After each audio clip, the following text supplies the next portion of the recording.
Most people have heard that about 80% of Americans live east of a single dividing line, leaving just 20% in the West.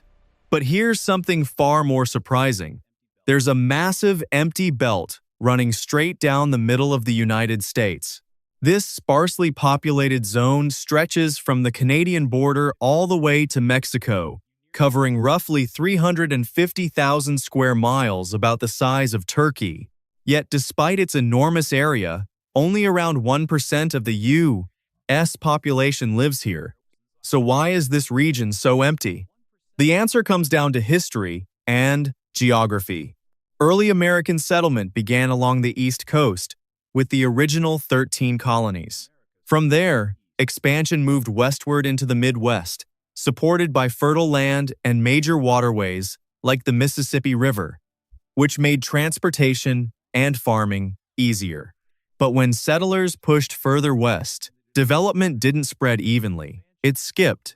During events like the California Gold Rush, people rushed straight to the West Coast. Cities like San Francisco and Los Angeles rapidly grew, while the central interior was largely bypassed.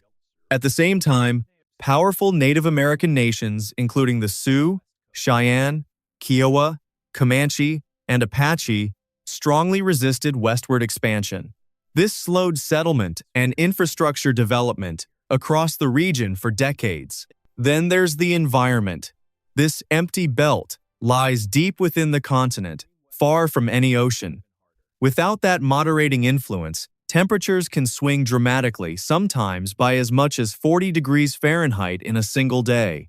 Even more important is the role of the Rocky Mountains. These mountains block moist air coming from the Pacific Ocean, creating a powerful rain shadow effect. By the time air reaches the central U.S., it's dry, leaving behind vast stretches of semi-arid and cold, dry land. In fact, much of this region consists of steppe and desert-like climates, with only a small portion offering ideal conditions for large-scale settlement. As a result, population clusters are limited to a few urban centers, like Amarillo, Midland, and Abilene, while everything in between remains remarkably empty. In the end, this vast missing middle of America isn't an accident. It's the result of centuries of history colliding with unforgiving geography.